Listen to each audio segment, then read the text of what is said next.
bagaimana kita melihat suksesi kepemimpinan dan juga sukses pemilu 2024 itu ke depan seperti apa. Bapak Ibu dan teman-teman sekalian, saya merasa bahwa saya juga sudah pernah menyampaikan ya poin ini tahun lalu gitu ya, ketika Pak Jokowi juga ditanyakan terkait dengan persoalan 3 periode dan juga penundaan pemilu. Waktu tahun lalu itu masih 3 periode ya, isunya 3 periode. Saya ditanya sama teman-teman media dan jawaban saya memang akan saya ulang kembali bahwa kita membutuhkan regenerasi kepemimpinan. Kita membutuhkan, bukan membutuhkan, jadi mewajibkan. Jadi konstitusi menyuruh kita untuk terus melakukan suksesi kepemimpinan. Ya, kenapa demikian? Ada 2 hal, bukan hanya semata-mata pertama terkait dengan amanat konstitusi ya, Bapak Ibu sekalian, yang memang sudah meminta setiap 5 tahunan itu akan terjadi pergantian kepemimpinan nasional.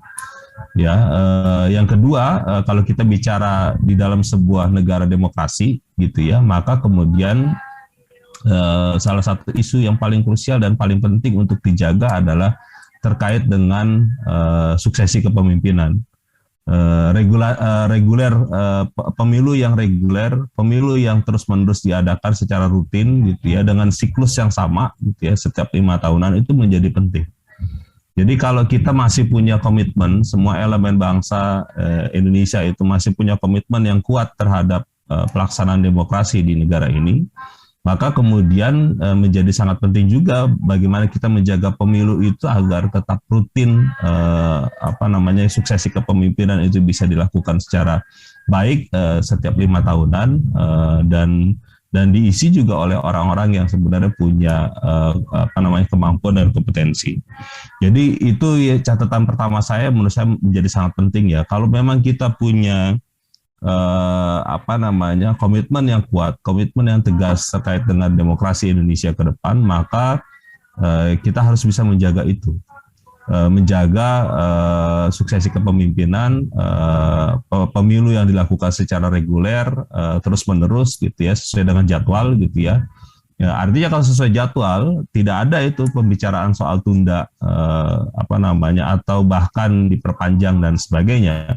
Sehingga dari situlah kemudian kita akan bisa mengukur kematangan demokrasi kita sejauh mana.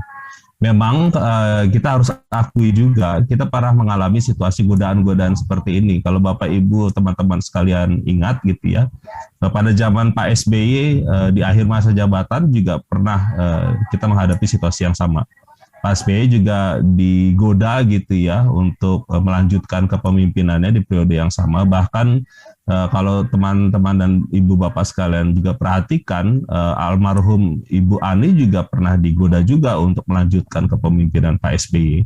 Artinya dinastinya Yudhoyono itu dilanjutkan gitu ya. Artinya godaan-godaan itu pasti akan terjadi. Jadi Bapak Ibu sekalian, saya ingin mengatakan ini adalah bagian dari tantangan yang terjadi di sebuah negara demokrasi ketika kita ingin selalu mencoba melakukan pengulangan suksesi kepemimpinan yang itu menjadi indikator penting di dalam sebuah negara demokrasi, dan itu kita harus jaga dengan baik gitu ya. Dan kita menghadapi ini lagi gitu ya.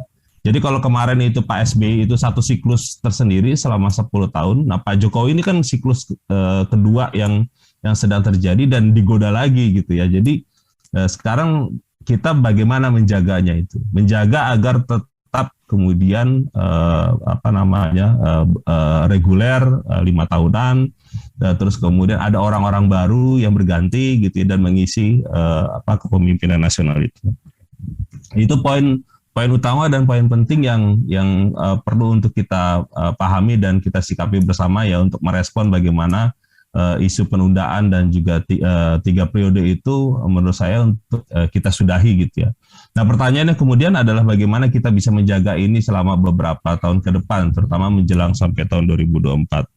Jadi artinya saya sepakat tadi ajakannya Pak Imran untuk mengatakan semua elemen terutama peserta pemilu nanti ya, partai politik tentu akan dengan sangat serius gitu menyiapkan kader-kadernya gitu ya untuk pemilu DPR, DPR dan DPRD gitu untuk tokoh-tokoh terbaiknya untuk bisa tetap dipertahankan atau mencari orang-orang terbaik. Jadi itu satu sisi. Satu sisi yang lain memang ada juga kebutuhan untuk mengisi kepala daerah yang akan diganti semuanya di tahun 2024. Jadi artinya kita saat ini membutuhkan satu perubahan di regenerasi kepemimpinan di semua level, baik itu di level nasional ataupun di daerah gitu ya. Sehingga ini ada satu pergeseran yang menurut saya menjadi sangat penting dan kita harus jaga secara bersama-sama, dan tentu yang paling pentingnya adalah bagaimana agar orang-orang baru itu bisa masuk. Nah, ini kan menjadi sangat serius gitu ya, orang-orang baru, orang-orang yang punya kepentingan komitmen baik yang bagus gitu ya, sehingga kemudian terjadi regenerasi. Nah, ini juga problem ya, karena di dalam aturan kita masih terutama di dalam aturan kepemiluan kita itu belum ada terkait dengan berapa kali maksimal masa jabatan seorang anggota dewan. Kalau misalkan presiden itu jelas itu ada 2 kali periode, tapi kalau anggota dewan kan kita tidak pernah melihat gitu ya berapa banyak gitu ya, karena itu menurut saya juga penting juga gitu ya. Jadi kita sejalan gitu ya, ketika membicarakan regenerasi kepemimpinan itu bukan hanya bicara soal kepemimpinan nasional yaitu level presiden gitu ya, tapi juga presiden atau kepala daerah, tetapi juga di tingkat legislatif kita juga harus pikirkan bagaimana regenerasi itu bisa terjadi. Partai politik sekarang punya dalih untuk mengatakan kenapa kemudian anggota dewan mereka yang terutama sudah lebih dari 3 periode, bahkan mungkin ada yang 5 periode gitu ya, itu tidak diganti. Pikiran partai politik sederhana aja gitu ya, karena mereka ingin mengatakan bahwa ya orang itu atau anggota DPR itu adalah memang punya votes gitu ya, punya suara yang banyak, dan kami sangat tergantung sama beliau gitu ya. Jadi masuk akal konteks itu. Jadi artinya nanti ke depan kita bisa mendorong bagaimana partai dan juga kader-kadernya itu bisa melakukan kaderisasi ke orang-orang baru, orang-orang muda, sehingga kemudian regenerasi kepemimpinan politik itu bisa terjadi di semua level, di eksekutif, terutama di eksekutif dan legislatif di tingkat pusat dan di daerah. Itu satu hal. Nah, hal yang kedua adalah saya menduga hari-hari ini kita, bahkan juga saya dengar pemerintah juga punya agenda untuk melakukan talent scouting kepemimpinan nasional gitu ya. Dan itu agenda yang saya pikir menarik gitu ya, untuk kemudian kita dorong secara bersama-sama untuk bagaimana kita bisa mengisi orang-orang yang punya kompetensi, kemampuan dan juga jejak rekam baik gitu ya, untuk mengisi potensi kepemimpinan baik itu di eksekutif ataupun legislatif. Jadi sebagai contoh misalkan gini, kita akan bisa cek hari ini penyelenggara pemilu di nasional itu berganti, tapi nanti akan ada geseran yang juga berganti di tingkat provinsi dan kabupaten kota yang beruntun juga gitu. Ada orang baru masuk tapi orang lama keluar gitu ya.